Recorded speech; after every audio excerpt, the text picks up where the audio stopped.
Welcome to the Mafia Sports Report. I am your host, Tommy. If you haven't subscribed already, please subscribe and hit that thumbs up. Welcome to the AFC Shakedown. I got my special guest who joins me every Saturday at 7:35, and that person is Captain D, representing the Miami Dolphins. What is up, Captain D? What's going on? I'm excited, man. Thank you for having me on. Anytime, brother, anytime. So, are you ready? Are you ready for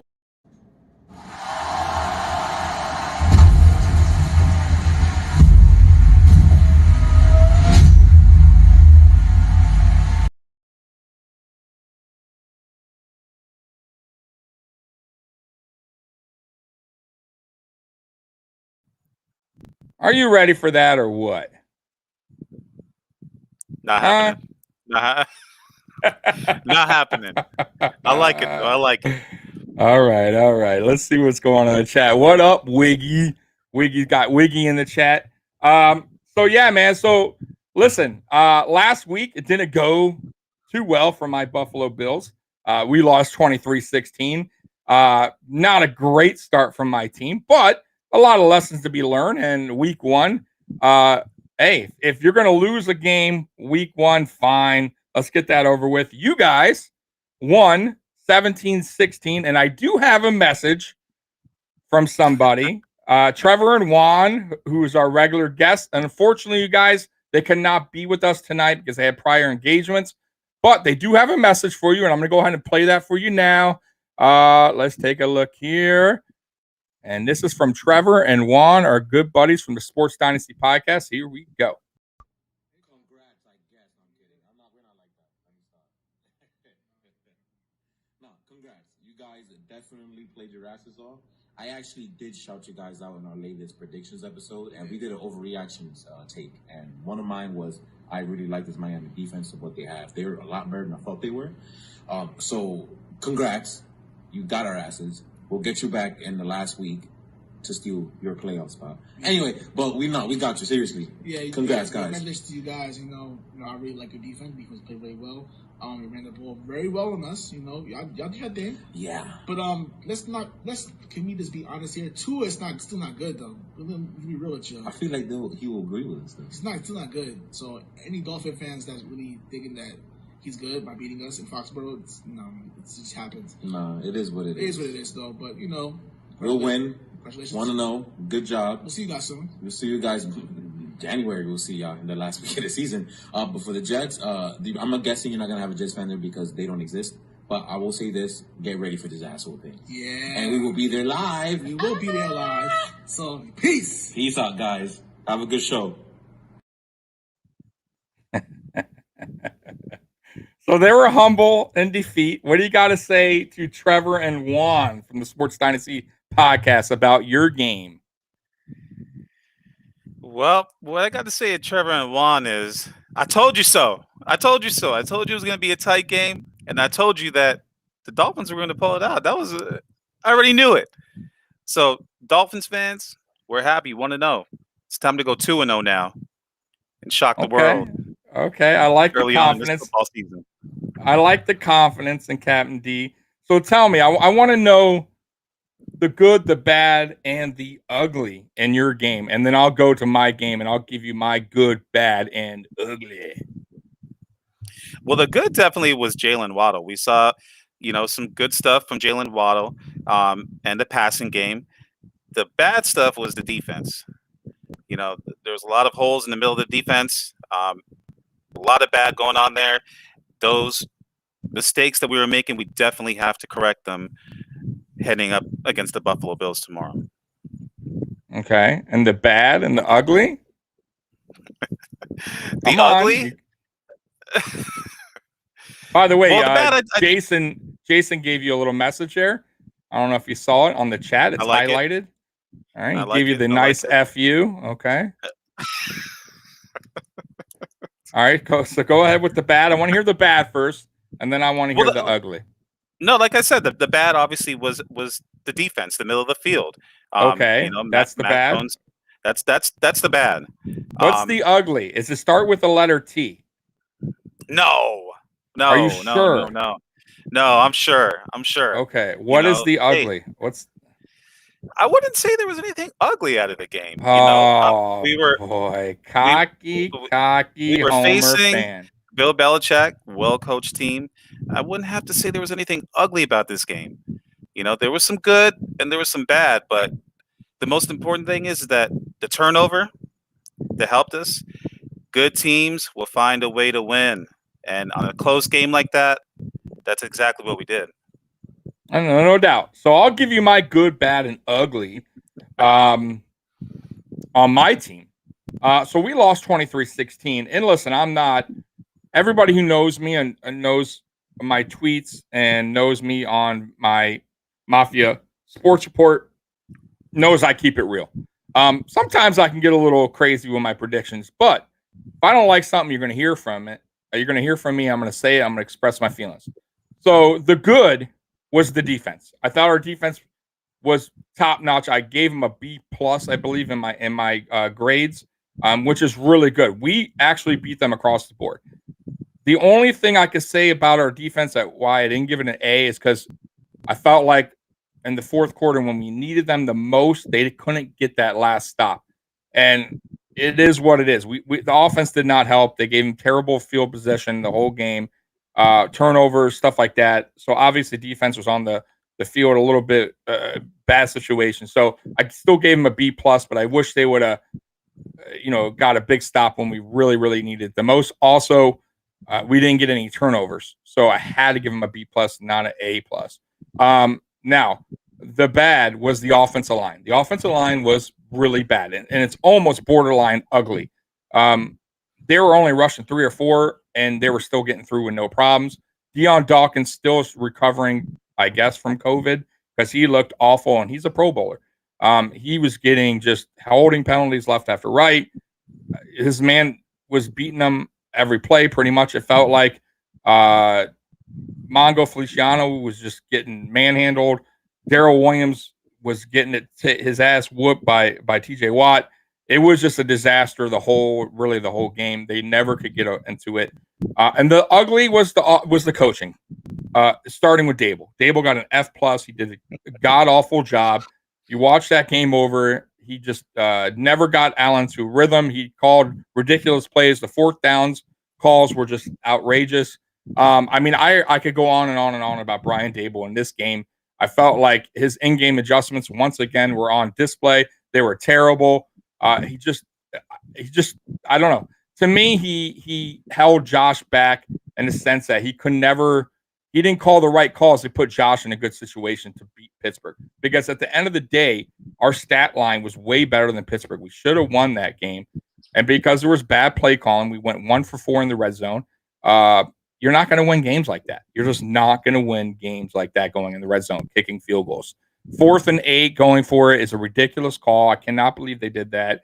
Then you don't go for it on a 4th and 2. Then you go for it on 4th and 1. Instead of running Josh up the middle, which you were running him all game up the middle, you decide not to do it on the one play. You throw it backwards. Just coaching in general, F plus, and that was the good, bad, and ugly for my game.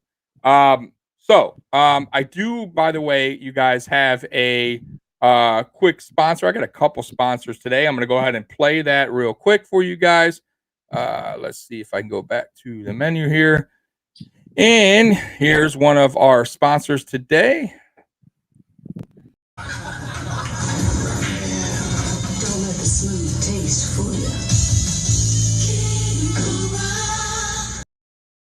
All right, good old King Cobra beer, malt liquor. Go ahead and get that.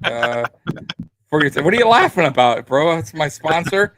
Be nice to my sponsor. They pay the bills here at the Mafia Sports Report. All right, so I'm gonna go get one after this podcast. Yes, listen, you guys, I do recommend everybody go out there, get a King Cobra malt liquor.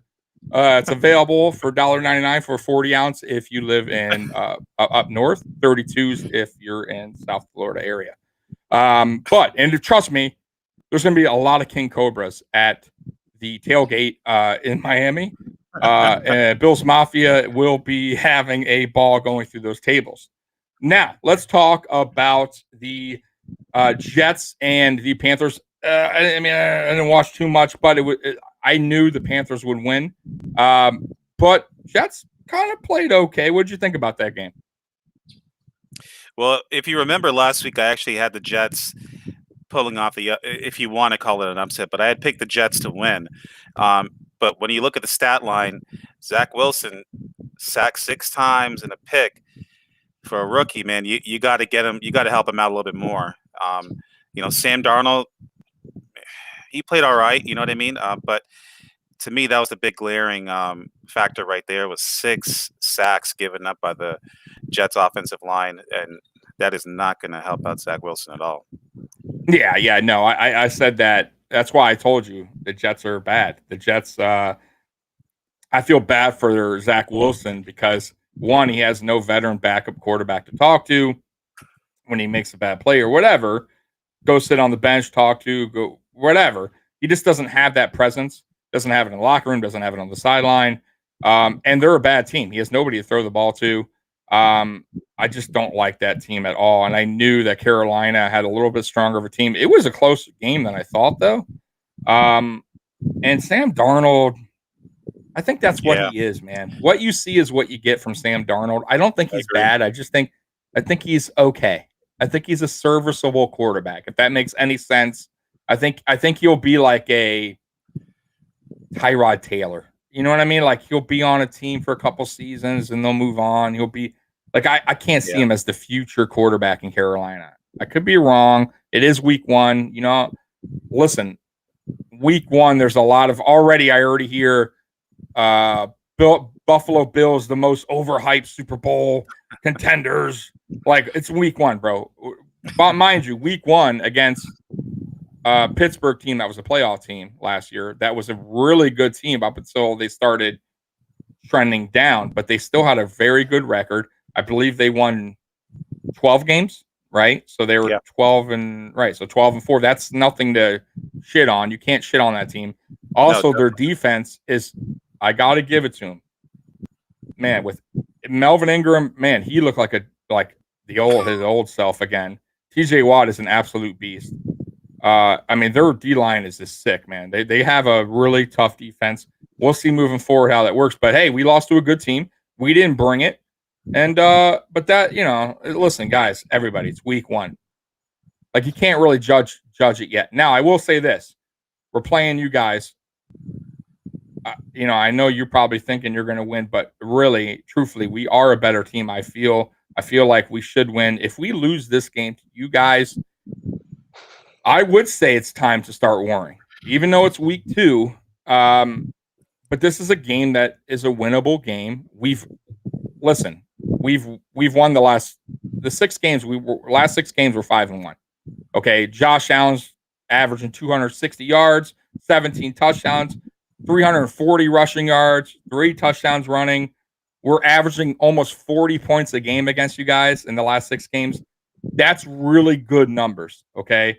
I don't feel like you guys are that much better than you were last year. As a matter of fact, I feel like your offensive line has regressed from what I saw last week. How do you feel this game's going to go? What do you feel like is your strengths in this game to beating the Buffalo Bills? Well, and I'm going to start keeping it real here, is that I have the Buffalo Bills winning this football game. In order for the Dolphins to win, though, I do feel that we need to capitalize on the mistakes that were made in game 1 that the Buffalo Bills did. And that was lapses in special teams. And the Pittsburgh Steelers were on your wide receivers like white on rice. I mean, the coverage was phenomenal. Phenomenal. We need to take that template and mimic that as much as possible.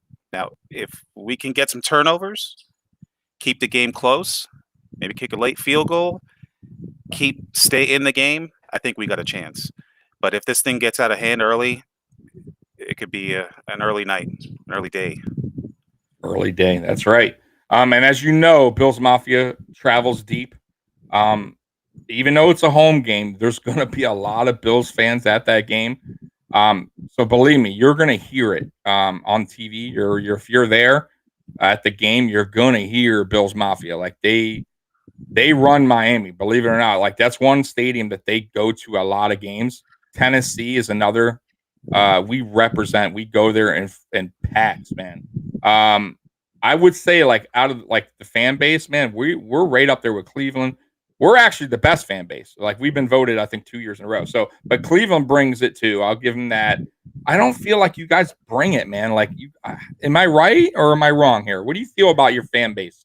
Like on a honest, being honest, like how do you feel about the Dolphins fan base? Do you guys represent your team well? I feel like we do represent our team very well.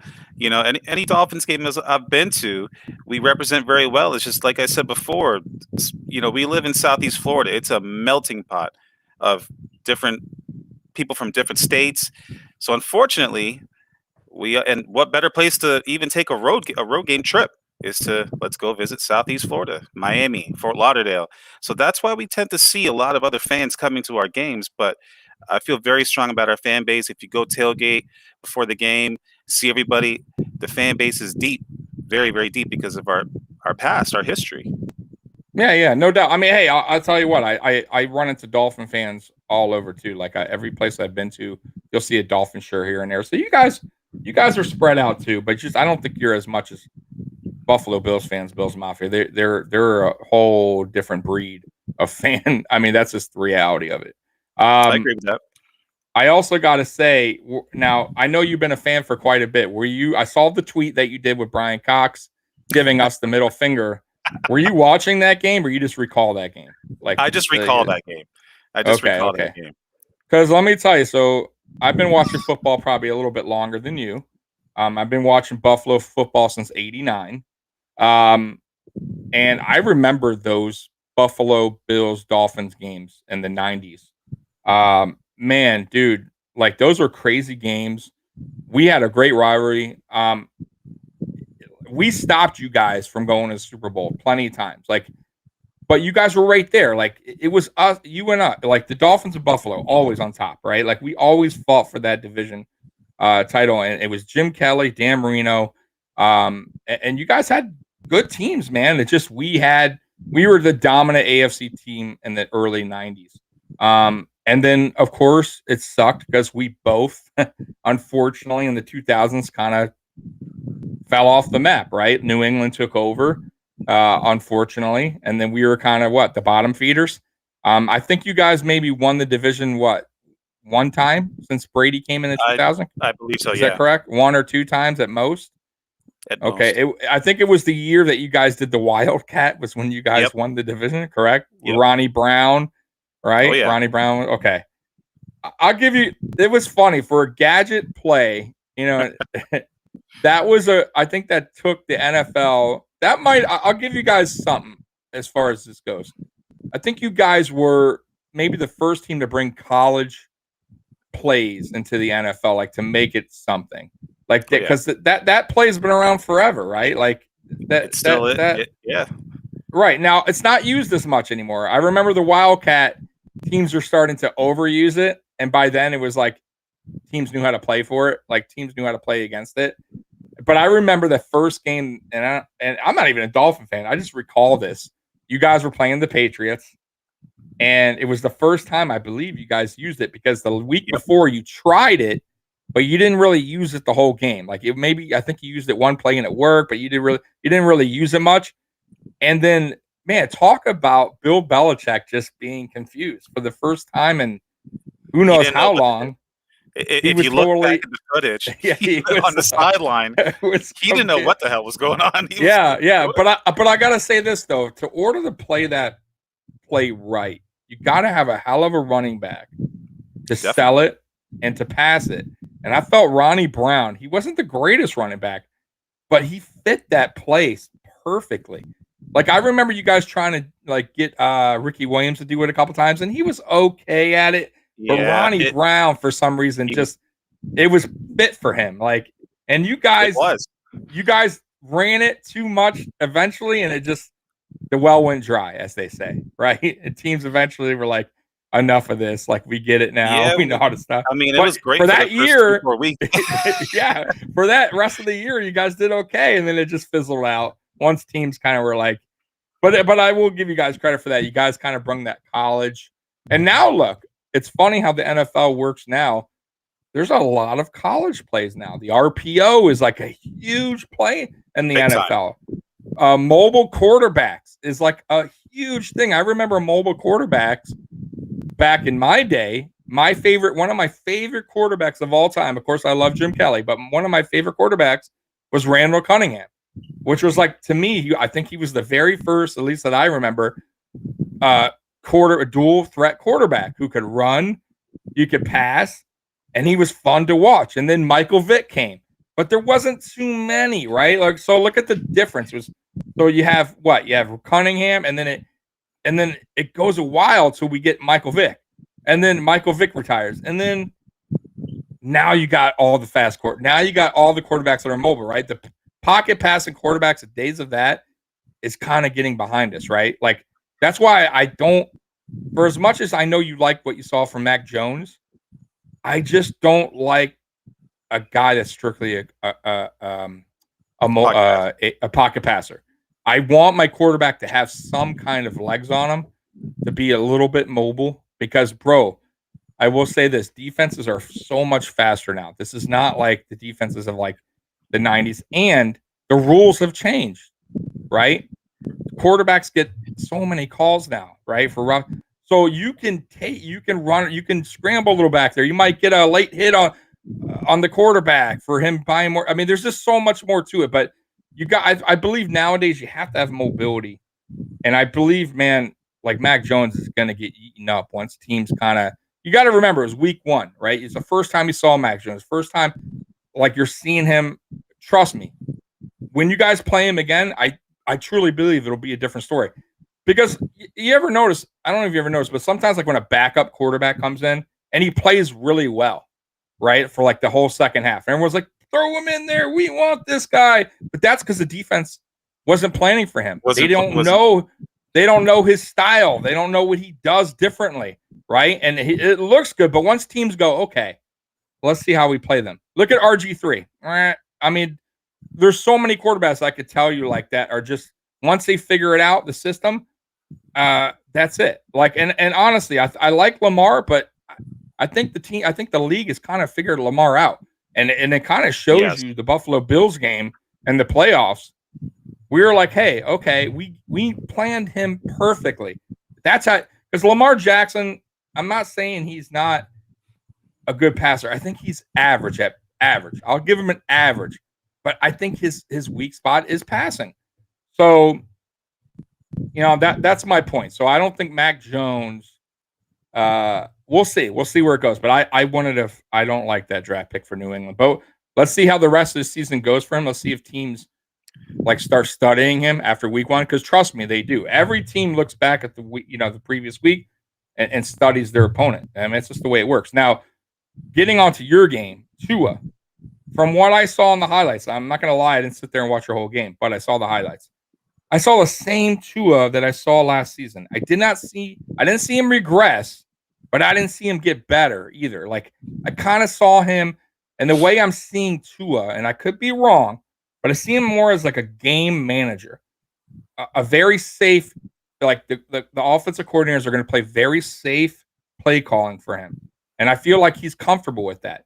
And I felt like that's why they would pull him late in games last season for Fitz when it really, really mattered, because they knew Fitz wasn't that game manager safety quarterback. He was going to, hey, fuck it, I'm going to throw it deep, and if it's picked off, it's picked off, but I'm going to give my guy a chance. I don't see Tua being that guy. Maybe he will in time, but right now I feel like he's very, like I said, he's very safe with the football. He kind of reminds me of Tyrod Taylor when he played for us the second season, because Tyrod Taylor, if anyone knows Tyrod Taylor, his first season with the Buffalo Bills, he took a lot more chances. He threw the ball deep downfield. Second season, I felt like he was very cautious. He didn't want to take those chances. And that's why Tyrod Taylor, if you look at his stats, he doesn't really turn the ball over much. Why is that? Because he doesn't take chances, right? And I'm not saying every quarterback has to be wild and out of control and take chances, but you got to have a little bit of that. You understand? And I feel like Tua is not quite there. And also, I thought Tua would be a lot more mobile. And I feel like either the injury thing has gotten to his head or maybe they don't want him running around because he could get injured again. What do you think about Tua? What do you think about all that? I'm still 50-50 on Tua. Last year you saw signs, typically the Arizona game, where he did a lot of big plays, a lot of little scrambles. You see where that elite talent is, but then you see some bad passes, some bad looks. You see, so it's so 50-50. I think he's having a hard time just putting everything together. The talent is there. It's just putting everything together. I think it's just time. He's gonna need time. Okay. And you said, I mean, on the previous show we were on Breaking Tables podcast on Thursday. You were telling them that Dan Marino had a birds to the bees kind of story with Tua. He took him to the side and gave him some ice cream. And they talked about football, life lessons about. So explain that. So how was the ice cream trip? Did they go to Dairy Queen? What all happened there? It was a very simple conversation, and all he told Tua was, "Let it fucking fly, let it go. Let it fly. We got speed. Let it go. Let it go." We need it. We That's a motivational speech. If I haven't heard one, that's really good, man. That's all that needed to be said. That's it. So Tua's going to average 500 yards from here on out. Like this is all he needed for him to do this. We do got another sponsor. I'm going to go ahead and play that now. Hey, man, they're paying the bill, so here we go. Sip and save beer. Why pay more? All right. Sip and save beer. They're located in most grocery stores throughout the country. I believe it's like 99 cents for a 12-ounce can. Cheap beer, but hey, man, good company. What are you laughing about? You're going to kill my sponsors. So let's talk some fantasy real quick this week. On the Dolphins, who would you start? And who don't you? Who's your fantasy sleeper? I would definitely say start Devontae Parker. I think Devontae Parker is going to have a big game. And you said, who's my sleeper? Your sleeper. I think my sleeper would probably be Albert Wilson. If nobody knows yet, Will Fuller will not be suiting up and playing this game, and we don't even know when Will Fuller is going to be returning. So someone's going to have to fill that void. We did not see much of Albert Wilson game one. I think this game you might start seeing him getting some more reps, getting out there and catching some balls. Okay. With me, I'm going to go with the Buffalo Bills defense. I am going to go with Josh Allen, obviously. Like, come on, man. If you're not starting Josh Allen, I don't know what you're doing. That's a no-brainer. Stephon Diggs is a no-brainer. But my fantasy sleeper is going to be Devin Singletary. I think Devin Singletary is going to have a very good game. Remember, we're in hot Miami. If you saw the Hurricane game today, God, if you saw it, terrible, by the way. Yeah. Fucking Hurricanes. It was like 100 degrees down there. Like they were saying how the Michigan State players were like absolutely sweating bullets. And Miami Hurricanes were pretty calm, cool, and collective, even though they got their ass kicked. So I don't know how much of a home field advantage that was, but it didn't work out for the Canes because the coaching is god awful. But that's another whole channel if I ever create one, just shitting all over the Hurricanes. I won't do that. But I will say this: Devin Singletary obviously played for FAU. He is from Florida. I think he will be fine with the heat. Josh Allen, yes, he plays in the cold, but he's from California, Fireball, which is warm to hot. So it's not like he's not used to those temperatures either. So I don't think we're going to be like, oh my God, it's so hot. However, I do see like Jerry Hughes, Mario Addison, they will probably be a little bit less snap counts because they're veterans. But that's why we got Gregory Rousseau, who's also from the U. Boogie Basham. We have some. By the way, Star Lotulelei is coming back in this game. That's bad news for you guys. We'll see how he plays. As you know, Star eats up the middle. We really needed that. I like Harrison Phillips, but he's not Star Lotulelei. Ed Oliver is also from Houston, Texas, where it gets really hot. I feel like he'll be fine in this game as well. And we have a very large room in wide receivers. However, there is one person on the injury report that you may not see, and he's probably going to be game time decision. That's Gabriel Davis. He twisted his ankle, I believe, in the Pittsburgh game. So that will be a big blow for us if he's not able to play. That would suck. And also Deion Dawkins, man, that is a big key to this game. Is Deion Dawkins, will he be a little bit more healthy, a little bit more fatigue, whatever's going on, stronger for week 2? I hope that's the case. But I do see us winning this game, and I see this game being a rout. I think this game is going to be 37-19. I think you guys will score a late score touchdown, like a crappy touchdown, and the rest will be field goals pretty much. And I think we're just going to do what we normally do against you guys, control the field. I think Josh is he's going to be running a lot more. You guys have a very tough time containing Josh in the pocket. So look for that. But I don't see this as a grind out Pittsburgh Buffalo game or Patriot Dolphin game from last week. I just don't. What do you got as your prediction on the score? My prediction for this score is going to be 28-14 Buffalo. I think that Buffalo is going to pretty much jump out pretty quick, and we might score, a touchdown or two later on late. But yeah, I have Buffalo on this one, 28-14. Okay. We have a chat here, but I don't know why it's not showing up, but I will read it. It's from Jason, and it says Gaskin, Waddle have big games this week, says Jason Figueroa. I don't know who that is, but I will say this. I don't know about that. The one guy that's a pain in our butt for you guys is Gasecki.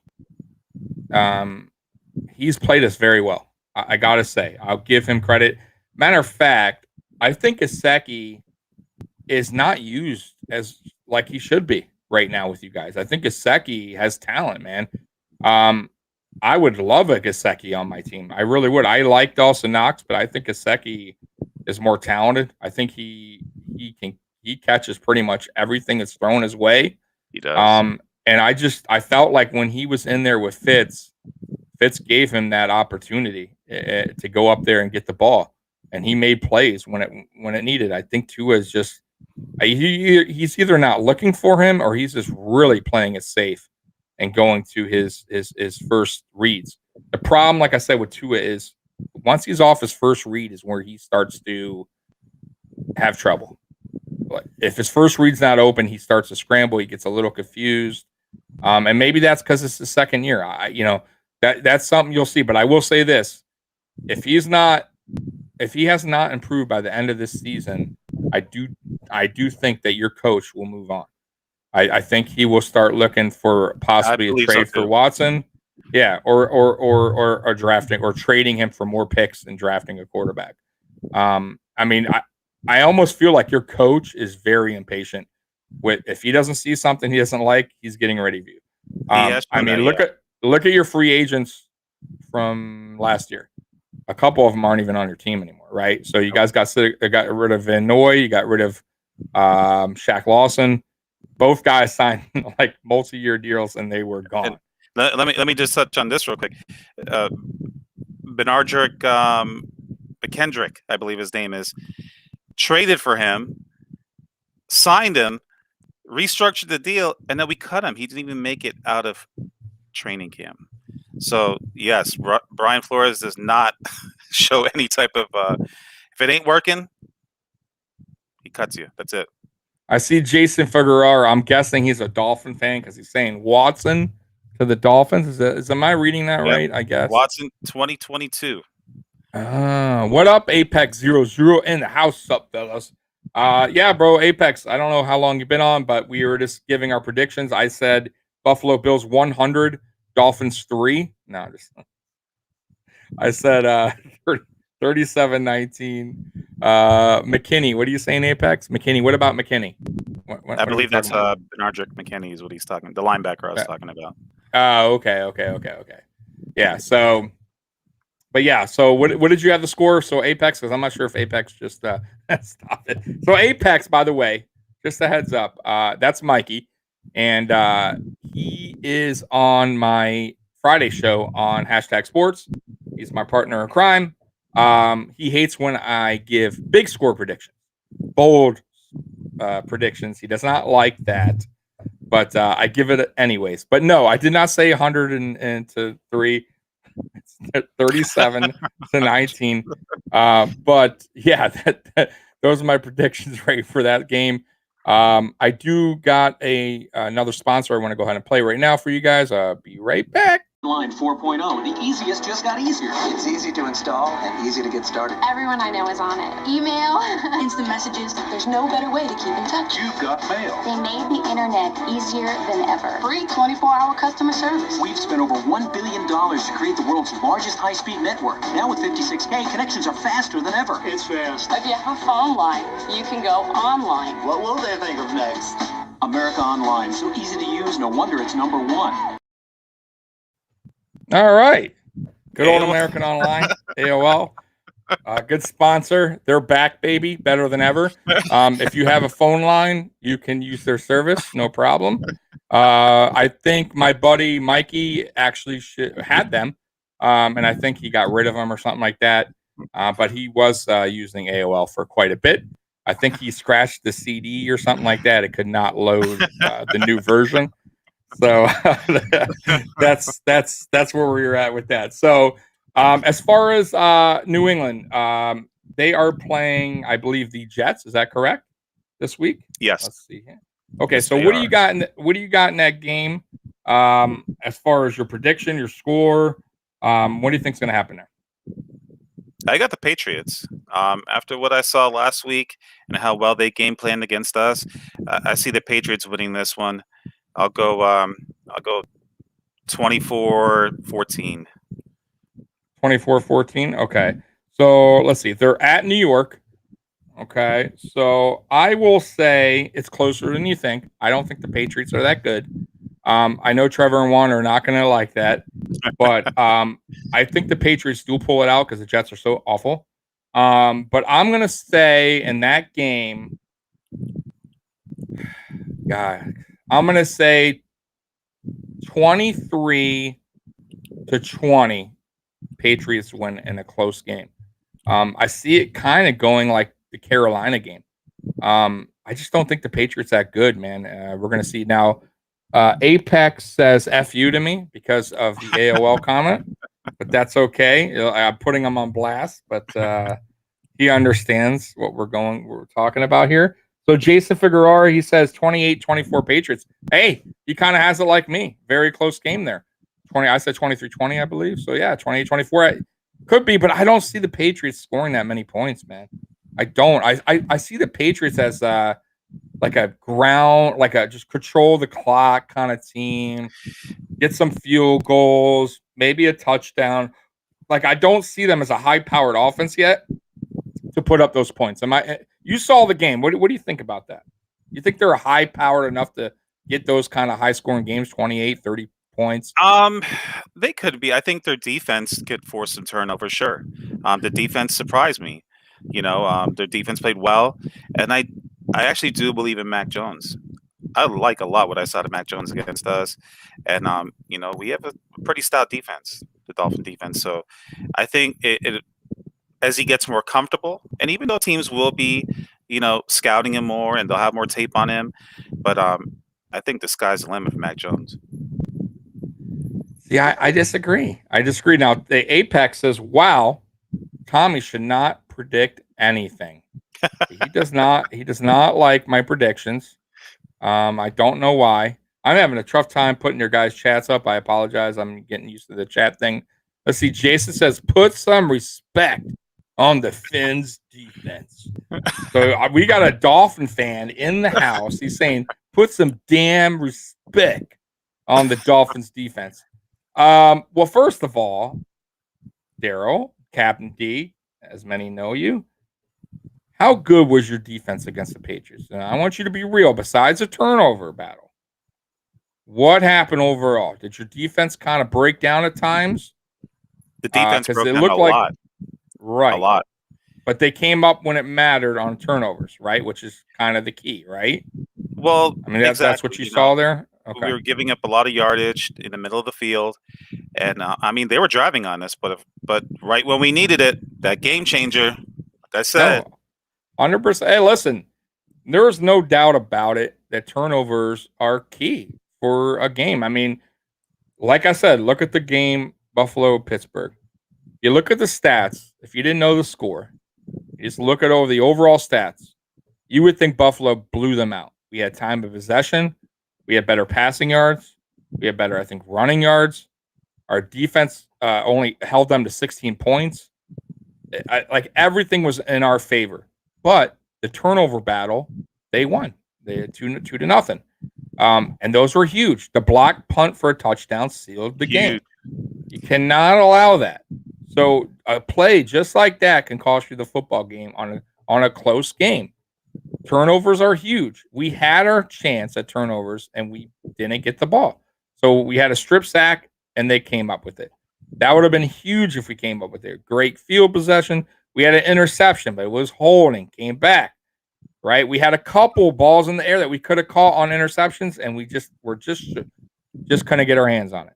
But that's how the NFL works. It's just like a play or two away, a turnover or two away, could change the whole game, can get the crowd out of it.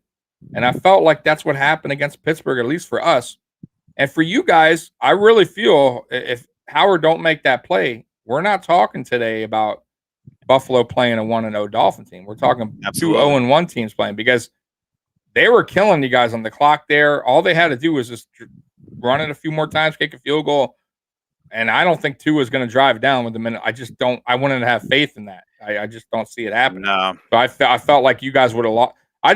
I felt like right there you guys were going to lose. And then boom, it just like that.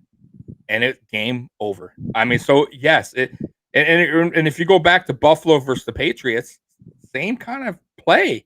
Last season, Patriots are driving, and what happens? We strip sack Cam Newton, who was running, and they were probably going to either go for the tie or go for the win right there. They were right there, like the 10-yard line, and Justin Zimmer came up with the play of the game, and it was a close game, and that's all it took, and that was game over, baby. So turnovers are huge, and will they come into play this game? They may. If it's a close game, yes. And right now, I will give you guys this. The Dolphins, I believe, led the league last year in turnovers. And I don't see why you want to do it this year from what I saw last week. So we got to be very careful. Dable, this is how I feel the game must go for us to win. And I'll give you the floor about how you guys should win as soon as I'm done. So how I feel Buffalo should start this game is similar to the Week 3 Green Bay preseason game. And I know it's preseason, but they had Josh Allen getting rid of the ball very quickly, short yards pass to get him in a rhythm, to get him flowing, and then they opened it up for him more to throw it deeper as he got into a rhythm in the game. I felt last week that he never was really truly in a rhythm, and they were calling plays that were just trying to, deep ball right away, flea flickers. I just never felt like Allen really got himself in a real good rhythm. So I feel like this game, Dable's kind of call basic plays in the beginning. I don't think Josh is you're not going to see Josh going deep on, the second play of the game. I'm really hoping that's not going to be the case, but I feel like Dable's going to dial it back a little bit for Josh, kind of a vanilla offense for maybe the first series. And then he's going to open it up. Okay. That's how I see the game. I also see Devin Singletary getting a lot more carries than he did week 1. Because we're going to need him. Trust me, it's super hot out there, humid. Players are going to tire. I think he's going to run the ball a lot more than you think. And he's going to open up the play action passes more for Josh as well. And then I also feel like Josh is going to be a little bit more mobile this game. I felt like Dable ran him last week, but he ran him on quarterback draws. He didn't really get him on the outside rolling out where Allen's, I feel like, more comfortable. And Allen is probably one of the best passers on the run. And I felt like Allen never really truly did that. He just kind of like hiked the ball and let Allen run it up the middle. And it was just bad. Like I hated that play calling. So I think you're going to see a total opposite play calling scheme that you saw week one. I think that is out the book. I think it's going to be very vanilla for the first drive, first series, and then we're going to open up the playbook slowly but surely on you guys, and that's how we're going to build our big lead. Like I feel like the first quarter is going to be kind of close between the two teams, and then by the second quarter is where we're going to start hitting our stride. And then once the game's behind you guys, I don't think you guys are going to be able to play catch up.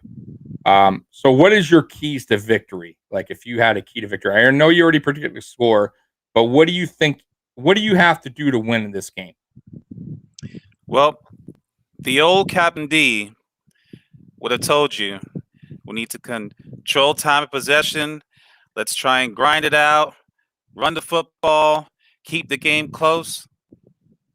I can't say that no more. The new Captain D is going to tell you we need to take these toys out for a test drive. Jalen Waddle, Albert Wilson. Let's utilize our speed. Why not? Just like Dan Marino told him, let it fly, let it go. Let it go. You guys got a higher power offense? This is why we drafted these guys, brought these guys aboard. Yeah, we're not going to have Will Fuller, but hey, it's time to take out the toys, like I said. We got to do it. And that's by putting up some points, trying keeping up with you guys, cause some turnovers, keep it close, try and edge you guys out late. All right. Well, on this every episode, I just want to tell you we do have a special guest that's going to be providing the words of wisdom for the night. Go ahead and play that right now. Nice. I hope you guys learned a little lesson there. And he'll be doing this weekly for you guys out there in the chat.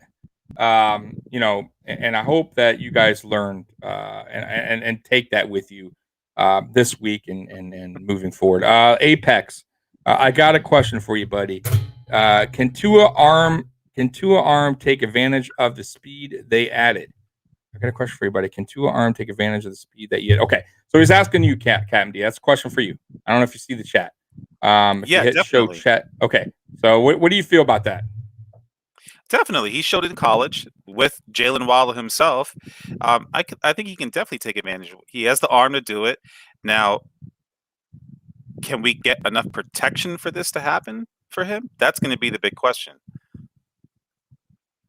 Right. That's the other thing we really didn't talk about too much was your offensive line. I got to talk about the offensive line. And actually, I want to talk about something else afterwards. But your offensive line was really bad. I got to say. Our offensive line was god-awful. So yours was bad. Ours was god-awful. But I will say you got a new center. First time at center. I guess he transitioned to center. He didn't look the greatest. I felt like they were getting bullied up front a lot, kind of like our line. What do you feel about the offensive line struggles as far as week one goes? Well, number one, the Dolphins' offensive line struggle has been going on for the past, I feel, 5-6 years, maybe even more. We've invested a lot in the offensive line, and it just doesn't seem to always gel. We're constantly looking for the offensive lineman to gel. Austin Jackson, I need to check to see if he's coming back off of COVID. The starting left tackle, hopefully. We got a rookie on there also. So we're constantly trying to find the right pieces to put together. But in that process, we're struggling. We're struggling with pass protection, run blocking, all that stuff. So the offensive line is definitely one of our weakest points on the team. Okay, and then my second question is this. Never good especially for a rookie quarterback to have on a second season a different offensive coordinator. You guys got rid of Chan Gailey, right? I guess Chan Gailey was maybe just too old. I don't know what happened there. But why did your coach hire a split OC? Like, I didn't dive deep into that. I don't know if you dove deep into that, but why have dual offensive coordinator? Isn't that a little bit confusing for Tua? And do you see this as a thing for the future for your team? Like, are they here to stay as a dual OC job thing or whatever you want to call that? Yeah, I thought that was weird when I saw that before the beginning of the season when they made that announcement. But I think it's just time will tell. Is it going to work? And I'll tell you what. I mean, if the beginning of the season, if we're putting up more L's and W's, I mean, that's going to be one of the first things that's called out is well, 2 offensive coordinators. I mean, it's Yeah, weird, but that's weird. That's really weird. I could tell you, like, to be real with you, like, if you guys were to get Watson, I just can't see him being cool with having like 2 guys to talk to. You know what I mean? Like, you can't really. I can't assume they build a good relationship. Like, you know what I mean? Because usually, offensive coordinator, like, you build a relationship in time. You start to trust him. You know his playbook. You have 2 different guys or 2 different opinions, and there's no way they're perfectly in sync with each other. You know what I mean? It's almost impossible. So I don't know how smart that is by Flores. And I like Flores. I do. I think Flores, and I always said the Patriots, like, coaching style, like the tree of the coaching Belichick tree hasn't really been good. But I will say he's one of the guys that actually flourished. Like, he's looking the part. I like what I see from your coach, no doubt. But at the same time, I will say there is some things that I gotta say, I if I had a red flag, I'd wave it. I don't like what he did with Tua last season at all. It's not even so much about what he did later in the season by starting him, then pulling him when it mattered, and putting him back in. Like, it wasn't even so much that. I just felt like, dude, if you guys were gonna start Fitz, and what you did, this is how I felt like your season was going to go last season. I thought Fitz was going to come in. I thought Fitz was going to do Fitz things, right? So you're going to have good games, bad games, and towards like maybe the end of the season, last 2 games, 3 games, boom, you put fucking Tua in, right? Tua sat on the bench long enough. You guys aren't going to the playoffs or whatever the case. Now, that wasn't how the season started. Fitz was hot. Fitz was doing pretty much all the right things. Not only was he hot, not only was he hot, the players were on board. Players really were on board with Fitz. Like, when you got that on a team, and of course none of your players will probably admit it, but it's true, bro. Like, when a quarterback comes in and the team gels around him, you know it that that's our guy. Like, and I felt like they were gelling at that time too. Yes, and I felt like your players were super happy with the results, obviously, of the wins, right? And the fact that they're getting the ball, especially receivers. You know, they're divas. All receivers, they want the ball, right? They were getting it from Fitz. Fitz was giving them the opportunity. So I felt like by pulling the plug early for a guy who was playing very good made 0 sense at that time. Then when you did it, if you're going to do it, then I feel like you got to go all in because you made that decision. And not only that, and I'll give you another reason why I didn't like it. Dolphin fans or any team, when you pull a quarterback, okay, let me backtrack. When you got, let's say a rookie comes in, right? Rookie quarterback. And your team was struggling in the past. You drafted a quarterback, you brung him in, he's on the bench, and you don't start him. You got this veteran quarterback, let's say Andy Dalton. He plays bad. Crowd is going to do what? They're going to boo. They're going to cheer for the other quarterback, right? Now the quarterback has all this pressure on him, right? And the coach has all this pressure. Then he puts the young guy in, right? If he's ready or not, because he has the pressure from the fans, the heat, right? The quarterback. It's never a good situation. Well, I didn't feel that in Miami. I felt like the fans were on board with Fitz because Fitz was winning. It's all about winning in this league, right? 100%. And me as a Buffalo Bill fan, I totally relate because when Doug Flutie was a quarterback, He was the backup to Rob Johnson. When Flutie came in, the team just was different. The team gelled around Flutie. You could see it. The fans worked like gelled around Doug Flutie. It was just a fun atmosphere when Doug Flutie was on the field. And the most important thing, we were winning. And what happened? They pulled Doug Flutie in the playoff, and we lost. And the fans will never, ever forgive our coach at the time. And it just won't. Even our owner, because I believe it came from the ownership. So now back on you guys. You guys have a guy that's winning. You pull him. If you're going to do that, you better stick with your guy, right? Because guess what? If he doesn't play well, the fans are going to be pissed. They're going to be booing. They're going to be cheering Fitz's name, right? So now this is bad on Tua. So Tua has to play well, right? Because the fans are going to be like, why? Why? We want Fitz. We're winning with Fitz. Now we're losing, right? So it's not – I just felt like he really dropped the ball there. And he's a good coach, but I think that was probably his biggest mistake since being head coach for you guys that first season with Tua. Big time. And then obviously I don't like the dual offensive coordinator, because now if you're officially saying Tua's the guy, you got to bring in a guy is going to be there a while. He's going to work with Tua if that's your guy. And that's why I kind of feel like Tua's not going to be the guy. I kind of feel like it's almost set up to be Tua's going to be the guy this season. And then when we bring in a quarterback, we'll have a real OC for that quarterback. I could be wrong, but I'll tell you what. If next season you guys wind up getting Watson or a new quarterback and you guys get a real OC, you're going to come back to me and go, my God, you called it. You called it. But I really, truly believe it's almost being set up to be that way. And I could be wrong, but my God, you're not helping Tua at all. Like this whole offseason didn't help Tua with the rumors. I feel like Flores never truly said, he's our guy. He's our guy. We don't want to trade. Tua's our future. He never really came out and said that. He was more like, I don't want to talk about that. That cannot be good for the kid's confidence. I'm just saying. And confidence is a big deal for rookie quarterbacks or young quarterbacks in this league. If they lose their confidence, that's a wrap. And plenty of quarterbacks have gone through that cycle, right? I mean, the Lions, plenty of quarterbacks that I felt like were okay. Just Lions destroyed them because they kept bringing in different coaches and quarterback, OCs, and Joey Harrington. That's his name.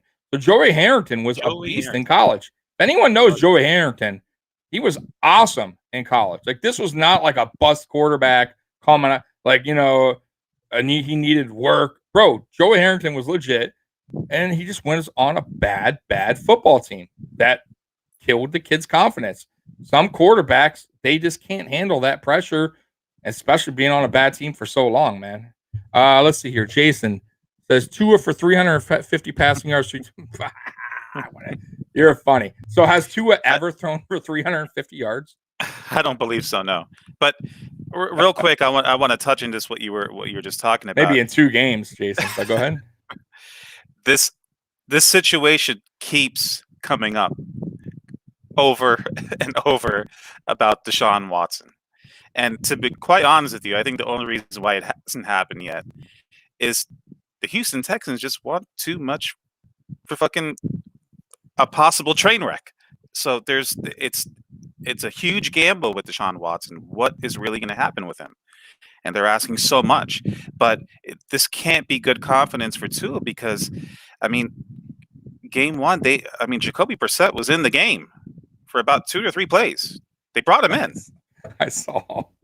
That was so weird. And I don't like it, but so this constantly seems to be a situation where in certain situations we don't trust Tua, you know, so it's weird. But yeah, really weird. Looking at Brian Flores' track record right now, as far as cutting players, two offensive coordinators, pulling Fitz last year, and it caught everybody off guard. It was just so shocking. Like, wait, what?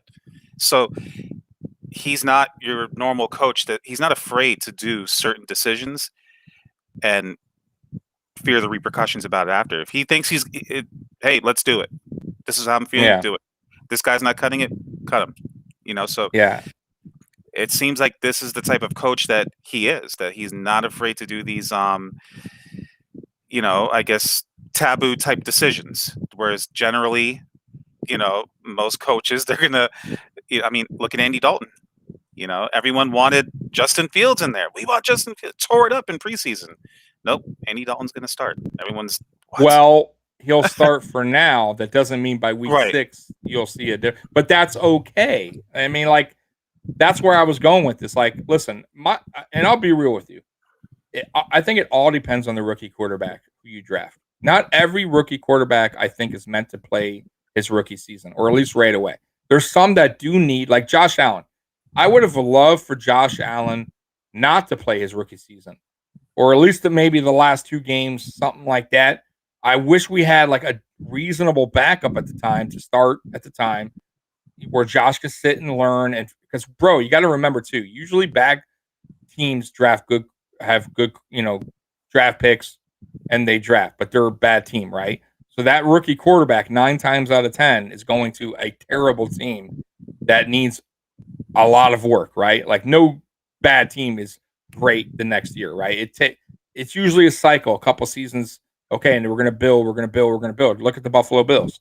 2018 was a disaster, but we had nobody. We had no offensive line. We had no wide receivers, like nothing. So Josh was put in a god awful position, but I don't think it was meant to be that way. I think AJ McCarron was meant to start, but AJ was so bad. We were like, you know what?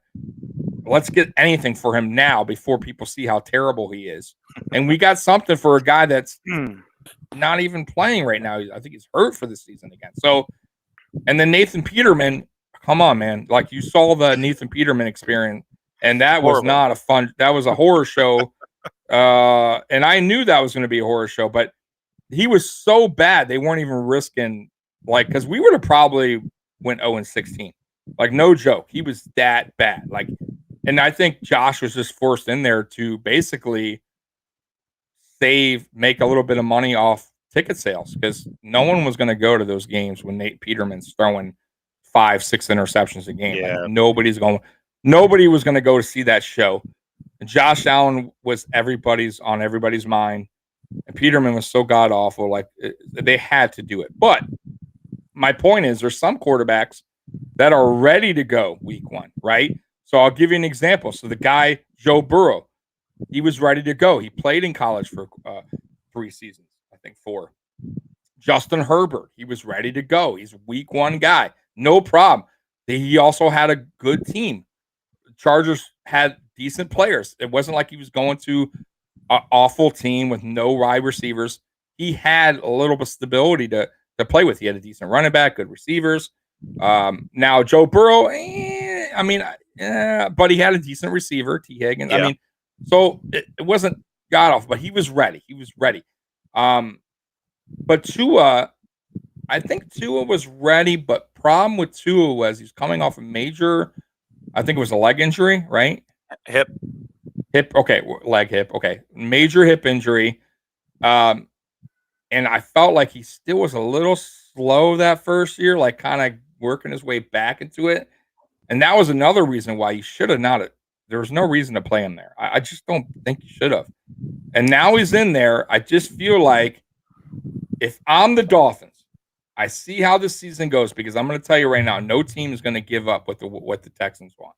They're not going to. No team in their right mind is giving up 3 first-round picks for a player who you have no idea what's going to happen next season. I would let this thing play out. And then if I'm the Dolphins, if it's not going right, I would probably offer him Tua if they're willing to even take him because let's see how maybe it seems like I don't want Tua. And then Tua could be your backup. I have no idea. But or you can throw him in the mix. You know what I mean? But I wouldn't give 3 first round, even if that stuff works out to be nothing. I'd be comfortable with maybe 2, but that's still a lot. That is a lot. A lot of draft capital, man. You got to remember, you work through the draft, you build your team through the draft. You guys did a great job in collecting draft picks through these years that you've been rebuilding, and just to lose them all on a guy that who knows what's going to happen. 1, and then 2, if you lose all those draft picks, who you drafting? Then now you're going to have to cut players or trade players to get your draft picks back. And then it's kind of like a rebuild mode in a way, because now you need, you know what I mean? And your offensive line is in shambles right now. So you think Watson's going to come and is going to freaking behind that offensive line is going to get killed. So there's a lot to it. I think I just would not feel comfortable as a GM throwing that many draft picks at somebody. I think if Tua doesn't work out, I think you go regroup, you trade up, and you draft a quarterback that you're more comfortable with that can work under your system, and you get a real OC, somebody who's going to be there a while. That's how I would do your team. But hey, I'm not your GM. We got Brandon being the best GM in the town. But anyways, hey man, we've been on a little bit. I want to let me see here. Break tables. I'm so drunk. Invite me on. Oh, let's see here. All right, breaking tables. Let's see. I'll invite you on. You're drunk. Hold on. We got a special guest. Let's see if he's still uppity up. Let's see here. Invite guests. We're gonna copy this. How do I do this? Copy link. All right. Breaking tables. If he's even up. What time did he do that? At 8. This dude, no way he's up. Let's see here. Hold on, folks. We're gonna get my special guest on another one. Let me see if I have it. Let's see, folks. Brian. Hold on, my friends. Hold on. Let's see here.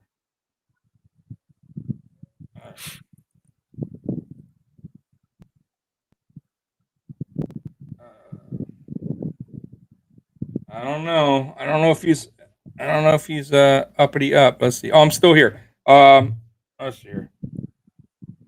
Email. All right, hold on, guys.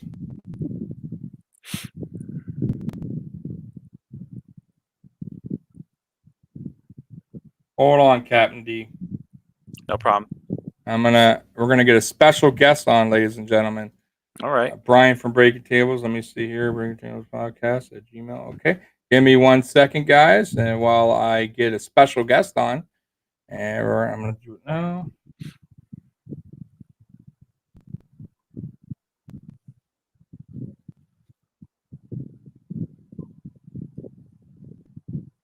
I should have ran another special announcement while I'm doing this, but that's okay.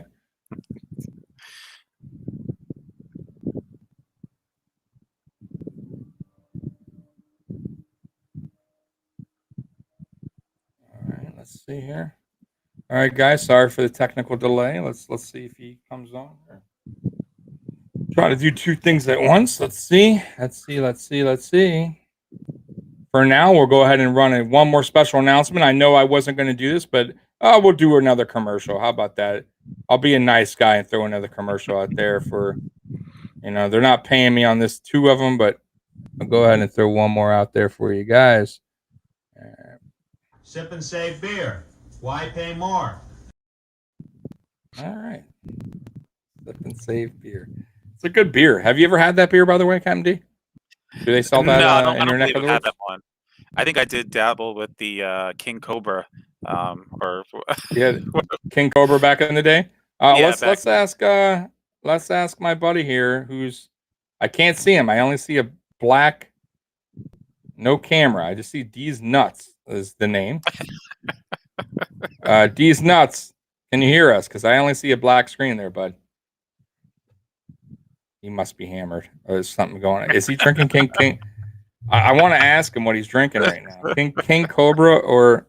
Hey, are you drinking King Cobra or sipping Chuck? Oh, I can't hear you, buddy. He's on something. He's on King Cobra or... I can't hear you. I can't hear you. Let's see what happens. Brian. Nope. This is what King Cobra will do to you. Can't hear Brian, buddy. We want Brian on, but we cannot hear him. We can't hear you, dude. We cannot hear Brian. Let's see if I can maybe... Wait, let me see if I can read his lips. Yes, he's saying the Dolphins are going to win tomorrow. Bye. Let me see here. I can't hear him, man. Let's see. He's just there, but I can't hear him. Where is he here? Oh, come on, Brian. We can't hear you, brother. Can you hear us? Let me see here. Let me message him. Can't hear you, dude.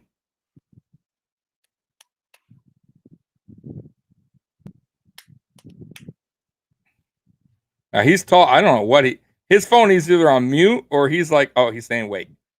Giving us the finger. I don't know what he's doing. 4 fingers. Is he on King Cobra? What do you think he's drinking right now? Listen, guys, if we have a poll out there, let me go to the chat. Is the chat even still available? Waiting for this mess. You guys, is Brian on Sip and Chug right now, or is he on King Cobra? Which beer company is Brian on? Because we cannot hear him. He's just walking. He's talking, but we don't hear anything. I think he thinks we hear us. We hear him, but we don't. We don't hear him. So, we'll play another King Cobra here while we're waiting on Brian to come back here. One more for the king. Don't let the smooth taste fool you.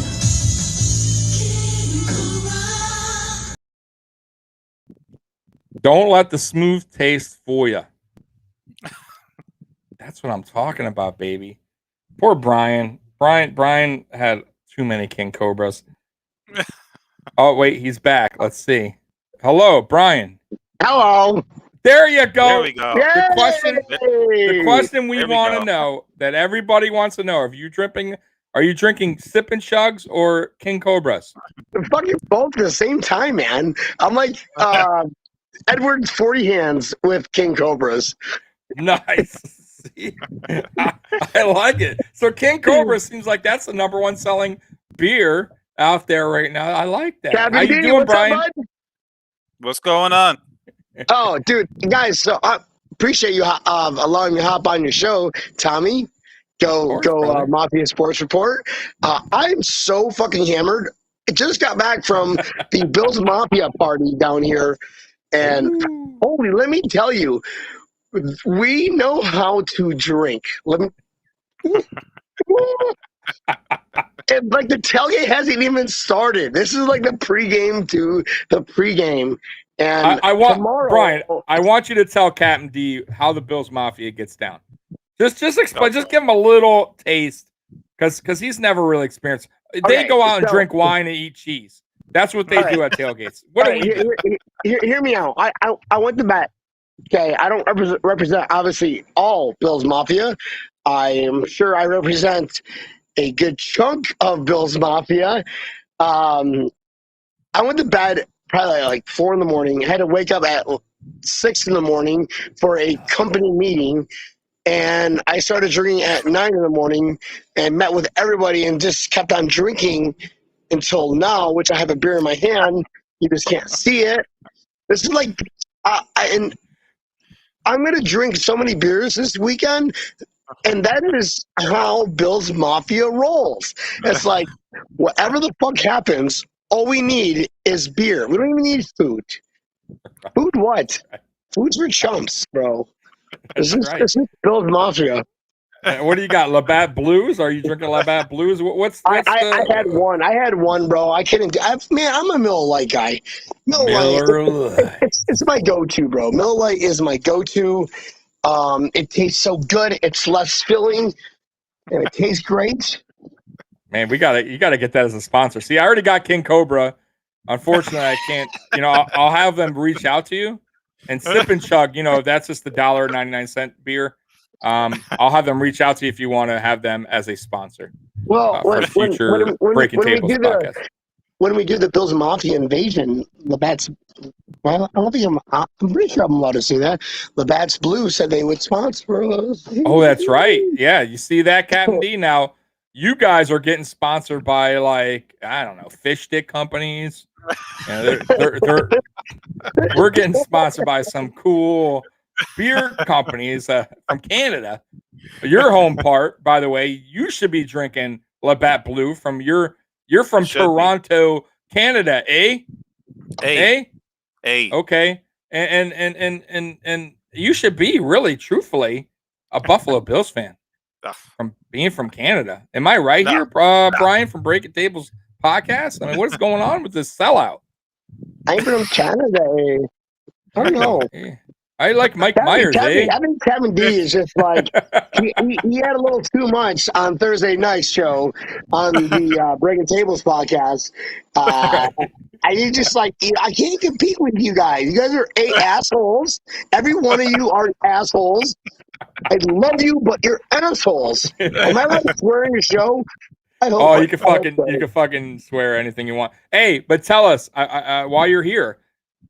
Give us some Breaking Tables. What you're doing tomorrow? Because I know you guys got something set up while you're here. Yeah, go ahead. Let the audience. Tomorrow morning, we're gonna. And so it is 8:52 right now. That means that I got to finish this beer right now. Oh, there it is. And then I am probably going to go to bed very soon because I'm going to wake up at 5 o'clock. All my friends are meeting in my house at 6:45. We're out the door at 7 o'clock, meeting down by the racetrack on University at 7:30. And then from there, it's time. We just try to figure out how to get in. It's time, baby. And then you guys are going live? You guys are Breaking Tables podcast? Okay. 10 o'clock. 10 o'clock tomorrow.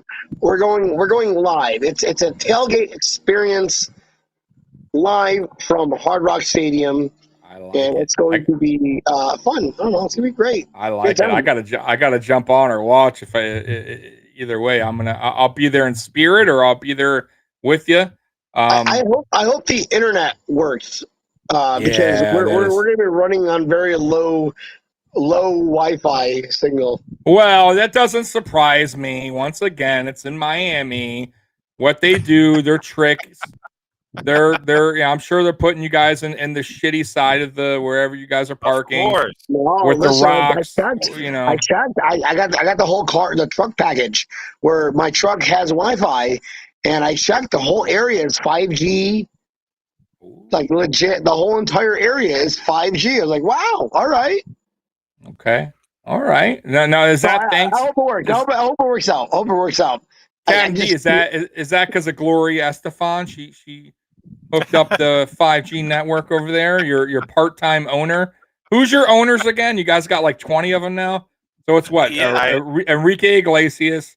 Who else? One. I think J-Lo is one. Gloria Estefan. I don't know if Serena was one or not. She might be. But that just goes to show the importance. Who's really getting involved with this Dolphins? Very important. Very important. Very, very key. These important people that they want to be a part of this Miami Dolphins franchise. I see. I see how Derek Jeter's doing very important things for the Florida Marlins out there. Miami Marlins, sorry. Miami Marlins. Or is it Alex Rodriguez? Who is it? Who owns that team over there now? Because you guys are such a disaster, by the way, in Miami. The only good Miami team. Yeah, it's pretty bad. But by the way, Brian, did you see the Hurricanes get their asses whipped again again today? Is it time to get rid of Manny Diaz already? It is that time. It is that time because, I get it that we lost to a really good Alabama team. Cool. We barely beat last week's team, and now we lost to Michigan State. Michigan State is known for lacrosse, not football. Stop it. I'm sorry, Butch Roll. Butch Roll, if you're watching this, I'm sorry. Michigan State is not known for football. And they lost. It's time. It's time for. I know this is a Bills podcast show, whatever you want to call it, but this goes to show you guys how important a good coach is and good leadership.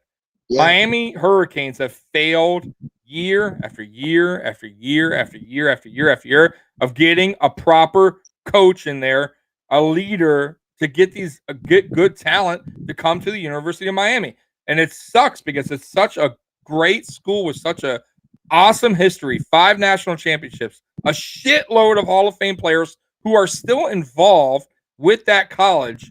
And you're going to bring these garbage ass coaches Manny Diaz, who was a freaking mayor of Miami. Are you like what is going on here, man? Like the lady that runs, I think she still runs it over there in Miami. She doesn't know what the hell she's doing.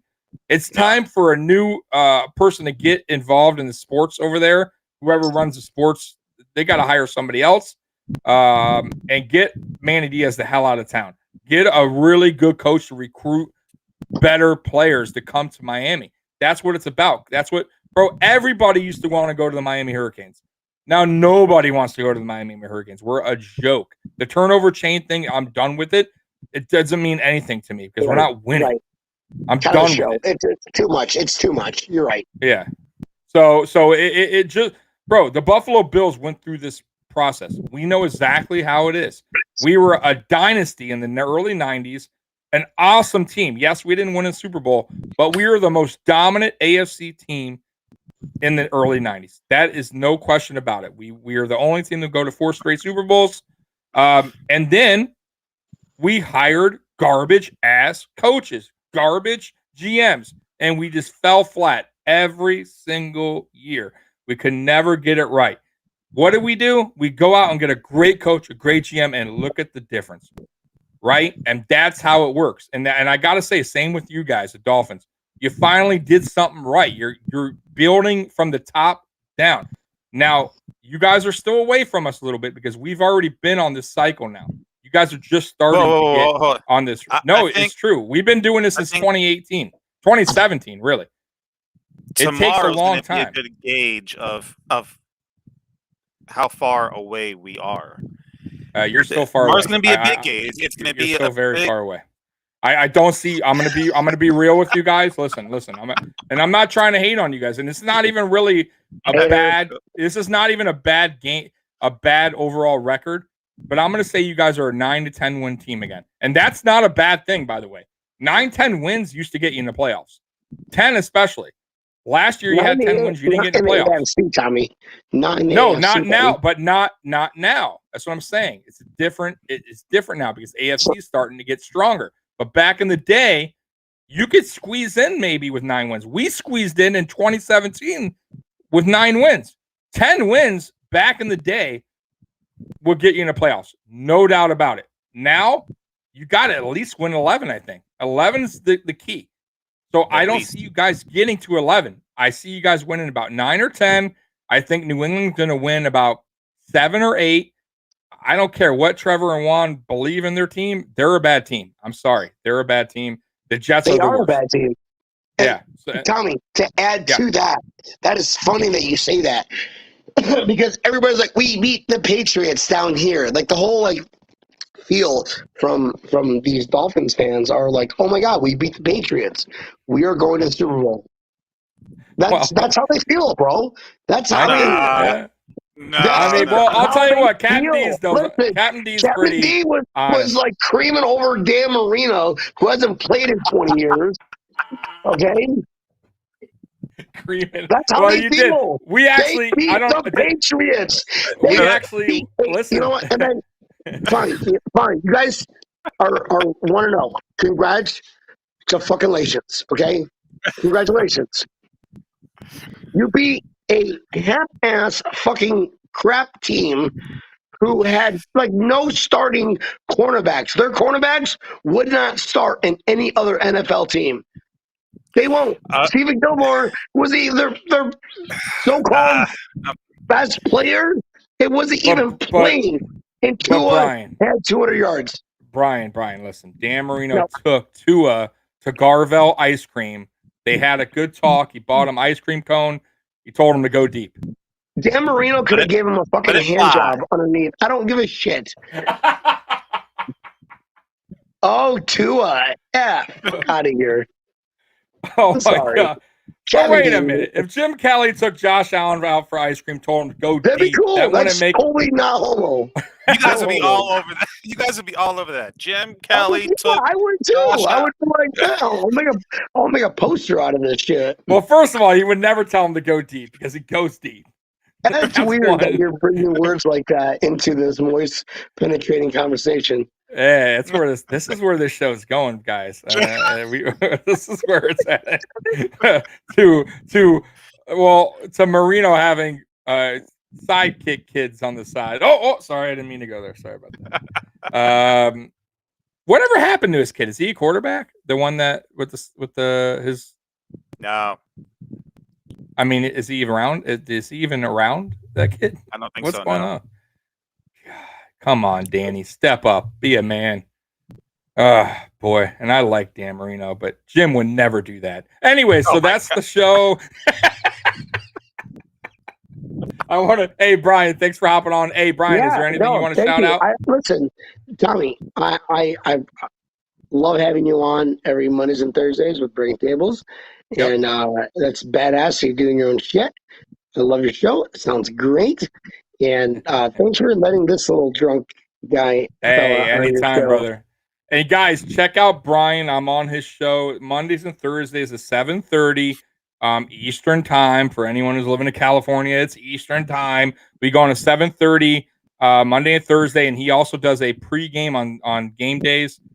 Those are to be determined. You guys go watch the show. He also does a lot of giveaways, by the way. I think he gave a Jordan Poyer signed jersey. He gave away a Deion Dawkins signed football or a helmet or whatever. So we do a lot of fun, different things. It's kind of like this show, but a little bit crazier. A lot of drinking, a lot of having fun. Captain D came on last week on actually this week on Thursday. And we just shoot the shit, have a fun time. So guys, check him out Monday, Thursday. He's also on Facebook, Break Tables Podcast. Hey, thanks, brother. I appreciate it, man. Yeah, well, hold on. It's not like this show, because this show is like, if you were having a podcast, if you were like having like Bible school or something. That's true. That's true. That is true. Well, that's why I said yours a little bit more wild and crazier. Tommy, thank you so much for having me on, guys. No problem, brother. Yeah. Captain D, hey, be good, bro. I'm so sorry for your loss tomorrow.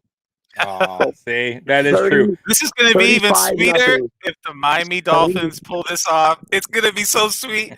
And all right, I might have to record a clip. You're hopping on Monday show to talk so much shit to us. That's true. That's true. Trick question. Oh, It'll never happen. Nice. It would be so nice. The Buffalo Tommy, Bills. Big guys, I'm going to go continue getting later, drunk. brother. I got to wake up at 5 a.m. Yeah. Be good, brother. Have a good one, man. Go Bills. Later. Go Bills. All right. Well, Mr. Captain D, we've been on an hour and a half, brother. Long show. So where can people find you I know you're, by the way, before you say that, everyone, this is Captain D's probably, I think, third or fourth show maybe altogether that he's gone live. He's done a really awesome job. I got to give you credit. It's not easy, guys, going live. And he is brutally honest Dolphin fan. And I will say this with a lot of teams in general, there's a lot of Homer fans out there that are just very one-sided. They don't want to really talk bad about their team, even if they really feel it. It's just all, hey, can't say that, can't say. And I kind of feel, at least with you, you're very brutally honest. And to be honest with you, I am like that myself. Like if I don't like something, I'm going to tell you. Okay, and everybody who knows me knows I say how I feel, and if I don't like something on the team, I'm going to say it. I feel like you do the same thing, so kudos to you for that. And guys, where can we find you though? You can find me at Captain D _ at Fins Talk on Twitter.